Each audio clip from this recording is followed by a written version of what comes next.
¿Sabes por qué empezó la protesta, Tony? Porque no les habían dado agua en todo el día. Para que la gente lo ubique, Ciudad Juárez está en un desierto y la gente encerrada pedía agua. Emilio, has dicho que es un crimen de Estado, ¿lo es?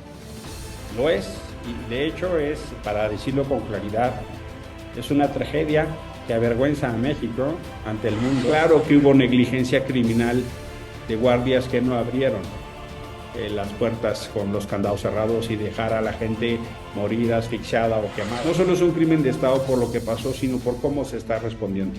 La respuesta encabezada por López Obrador de incluso criminalizar a las víctimas.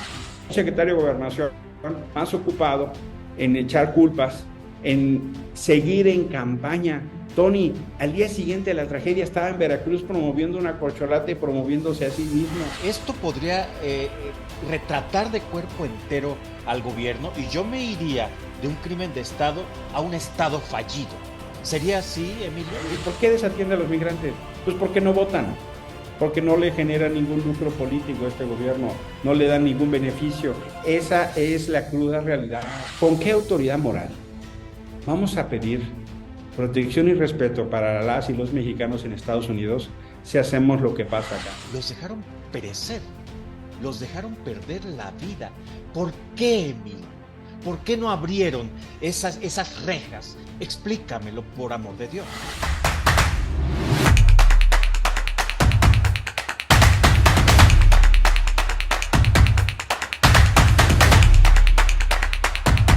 Gracias, muchas gracias por estar con nosotros. Esta es la revolución del debate, en la llaga. Yo soy Tony Aguirre y vamos a hablar de un tema doloroso, de un tema que ha puesto de luto a México y pues yo me atrevo a decir que a muchos países del mundo, porque muchos de los migrantes que perecieron y que no debió suceder, pues pertenecen a varios países de Centro y Sudamérica. Para hablar al respecto, nadie mejor que un senador sin partido, un senador del Grupo Plural, experto en estos temas, Emilio Álvarez y Caso. Emilio, gracias. Tony, un gusto saludarte, un abrazo. Emilio, has dicho que es un crimen de Estado, ¿lo es?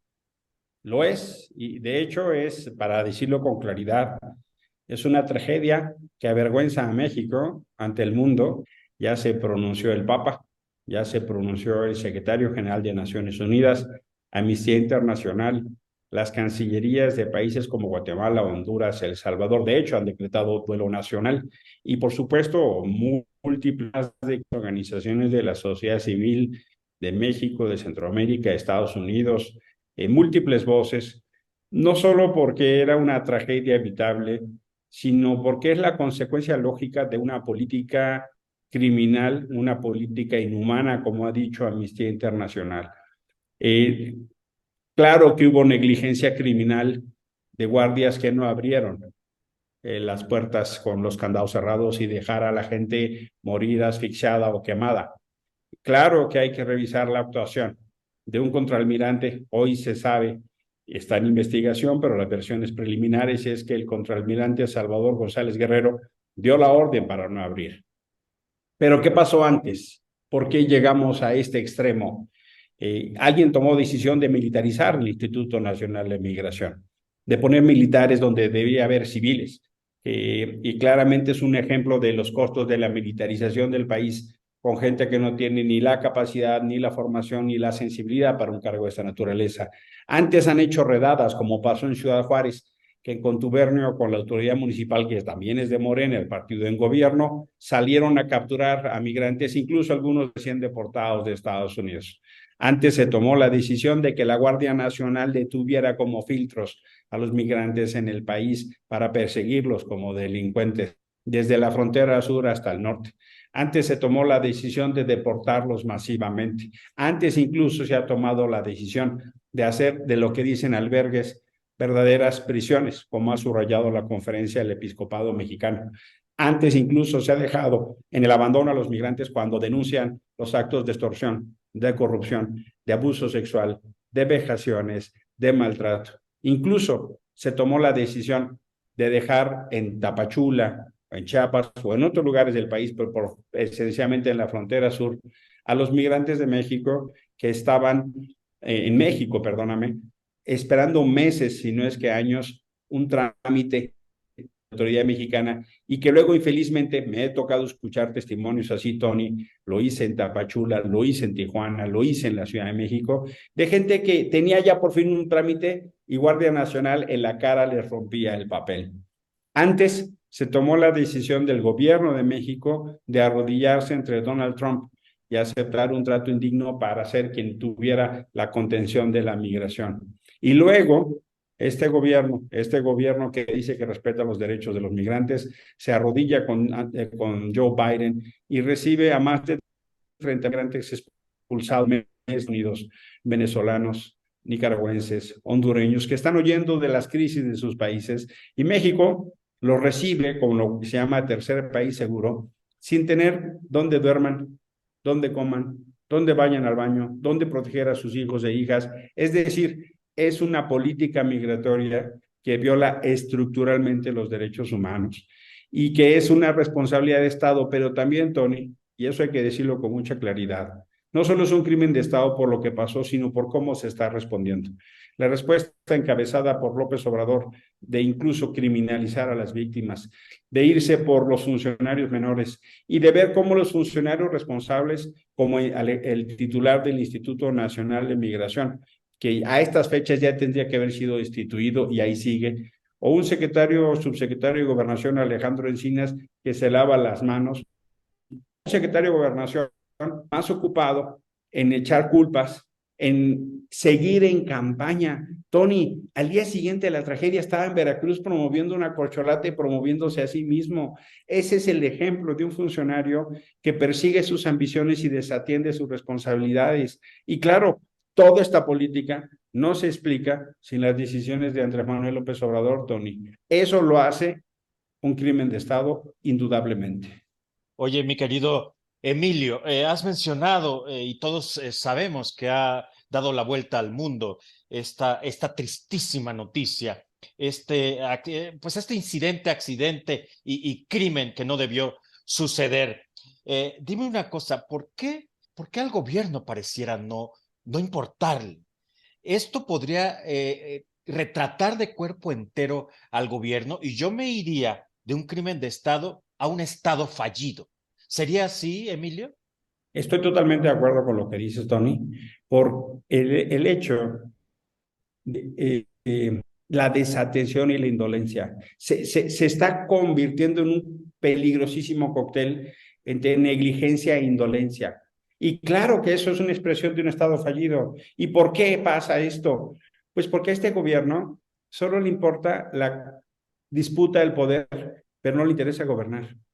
Le interesan las elecciones, pero no generan modelos de gobierno. ¿Y por qué desatiende a los migrantes? Pues porque no votan, porque no le genera ningún lucro político a este gobierno, no le dan ningún beneficio. Esa es la cruda realidad. No le está dispuesto a meter un peso a atender en condiciones humanitarias, pero olvidan dos cosas que son vitales. La primera es que este puede convertirse en Ayotzinapa de Andrés Manuel López Obrador. No están entendiendo la fuerza ética del reclamo de justicia y derechos humanos. Segundo, ¿con qué autoridad moral vamos a pedir protección y respeto para las y los mexicanos en Estados Unidos si hacemos lo que pasa acá? Imagínate por solo un momento que esto que pasó en Juárez hubiera pasado en un centro de detención en Texas o en Colorado o en California. Imagínate que en Estados Unidos hubiéramos visto un guardia salir dejando a mexicanos morir asfixiados o quemados en cualquier lugar de Estados Unidos. ¿Cómo estaríamos? Esto, lo que está pasando es que le resta toda autoridad moral a México para proteger a las y los mexicanos fuera de nuestras fronteras. Cuando somos un país más grande que nuestras fronteras, somos un país nacional, un país multinacional. Una parte de México está en Estados Unidos. Tony, este es un tema vital de congruencia, de autoridad moral. Nosotros decimos, nosotras decimos, las y los mexicanos van a Estados Unidos por búsqueda de trabajo, por mejorar su vida, son gente de empeño, de labor, Eso mismo pasa con la gente de Centroamérica, eso mismo pasa con la gente de África y de Haití, o de Venezuela que viene huyendo de la represión de un gobierno dictatorial, o de Nicaragua que viene huyendo de los horrores de un gobierno asesino.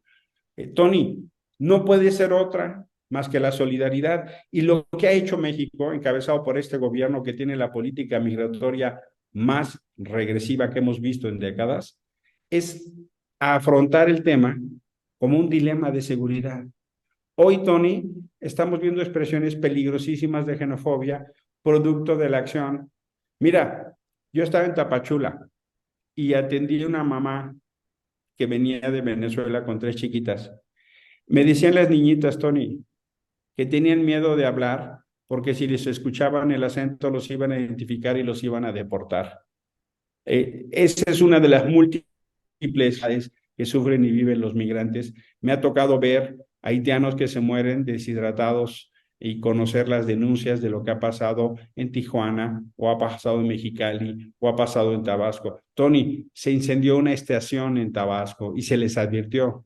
Esta CNDH, la de la señora Piedra, la Comisión Nacional de Derechos Humanos, que brilla esencialmente por su sumisión y su omisión, se los advirtió, Tony. No lo hicieron porque no les importa. Solo les importan las fotos y los discursos. Perdóname que te lo diga así. Es terrible, es tristísimo, pero ya no sé qué duele más. Desde luego, el fallecimiento de seres humanos, de gente, como yo lo dije en un video, seres humanos que dejan su país por el sueño americano y encontraron una pesadilla. Pero aquí lo grave es que no fue cruzando la frontera, no fue con la migra, no, ¿sabes? No fue con los polleros. Fue en un centro de detención que parece una prisión, donde ahí los dejaron perecer, los dejaron perder la vida. ¿Por qué, Emilio? ¿Por qué no abrieron esas rejas? Explícamelo, por amor de Dios. Mira, yo quisiera, igual que tú, saberlo. Y por eso esta semana, con una desesperación, cuando las palabras ya no alcanzan, decía yo en el Senado, carajo, ¿qué tiene que pasar? ¿Qué tiene que pasar para que cambie la política migratoria? ¿Cómo es posible que en un centro de gobierno que debía ser hecho para la solidaridad, con la absoluta negligencia criminal, dejaran las puertas cerradas? ¿Sabes por qué empezó la protesta, Tony? Porque no les habían dado agua en todo el día. Para que la gente lo ubique, Ciudad Juárez está en un desierto y la gente encerrada pedía agua. ¿Qué explicación, Tony, le van a dar a una mujer que pierde a su esposo, a unas niñas y niños que pierden a su padre, porque no les abrieron la puerta, porque tenían instrucciones de no hacerlo? Y claro, perdónenme, pero no me es suficiente que quieran detener solo a los funcionarios menores. Esta semana en el Senado de la República, Tony, vimos pues, justo lo que está pasando, porque la indignación de la mayoría, del grupo mayoritario, les duró 20 minutos. Ni siquiera autorizaron la comparecencia del secretario de Gobernación o del canciller, que en mi opinión no tiene que hacer en ese tema. La responsabilidad es de Adán Augusto López, de Alejandro Encinas y del comisionado de Gobernación de Migración Garduño. La indignación les dio ni siquiera para llamarlos a comparecer. Se llena la boca de justicia, de verdad, de reparación, de no repetición, y la verdad es que están haciendo una cortina de impunidad. ¿Qué expectativa de justicia vamos a tener si ni siquiera los quieren llamar a comparecer, Tony? Eh, ¿Irán a la cárcel, mi querido Emilio, cuando este gobierno que se dice transformador, que se autonombra 4T, crees que si no ganan irán a la cárcel? El sello de la casa ha sido la impunidad. El sello de la casa del gobierno de México, y en particular de este, ha sido utilizar la justicia como un instrumento de manipulación, no como un instrumento de reparación. La justicia para perseguir a opositores, no para satisfacer a las víctimas. ¿Crees que sea, como dices tú, el Ayotzinapa, pero también la guardería ABC de este gobierno, y que acompañará esto a Andrés Manuel López Obrador? Tú lo has dicho, por el resto de sus vidas. Esto va a seguir Andrés Manuel el resto de sus días, por más que lo quieran minimizar. Han hecho toda una operación de gobierno y de militancia para tratar de nulificar, incluso en redes sociales. Por ejemplo, han demandado que baje el video de mi intervención a un TikTok. ¿no? Han inundado con ofensas y con ataques a todos los que estamos diciendo, pero no se puede tapar el sol con un dedo.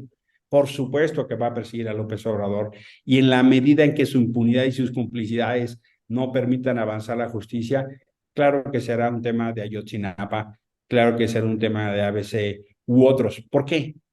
No solo por el hecho mismo de esta tragedia, sino porque ellos, en su momento como oposición, lucharon por estas causas. Y ahora en el gobierno lo que estamos viendo es un proceso de corrupción de un movimiento que se olvida de lo que dijo, que se olvida de lo que luchó y construyó, y la corrupción del poder los está haciendo peor de lo que estaban, contra lo que estaban luchando, Tony. Emilio Álvarez y Casa, muchas gracias. Gracias por esta entrevista. Sé que estás ocupadísimo. Sé que todos los medios estamos detrás de ti para obtener declaraciones porque importa lo que dices. Gracias, Emilio, senador sin partido, senador del Grupo Plural. ¿Qué nos dejas en esta conversación finalmente? Estos son el tipo de cosas que tienen que mover nuestra conciencia. Estos son el tipo de cosas con las cuales tenemos que levantar la voz. Celebro que haya medios como el tuyo que no quiten el dedo, que señalen y pongan las cosas en el debate, el dedo en la llaga, porque a final de cuentas eso es lo que hace un país en el ejercicio de sus libertades. Te mando un fuerte abrazo. Gracias, muchas gracias a Emilio Álvarez y Casa. Compartan esta información, por favor, de primera mano, de uno de los protagonistas de la vida pública y política de México. Y desde luego, con este asunto de los migrantes de Ciudad Juárez, ni perdón, ni olvido. Yo soy Tony Aguirre. Esta fue la revolución del debate en La Llaga. Hasta la próxima. Gracias.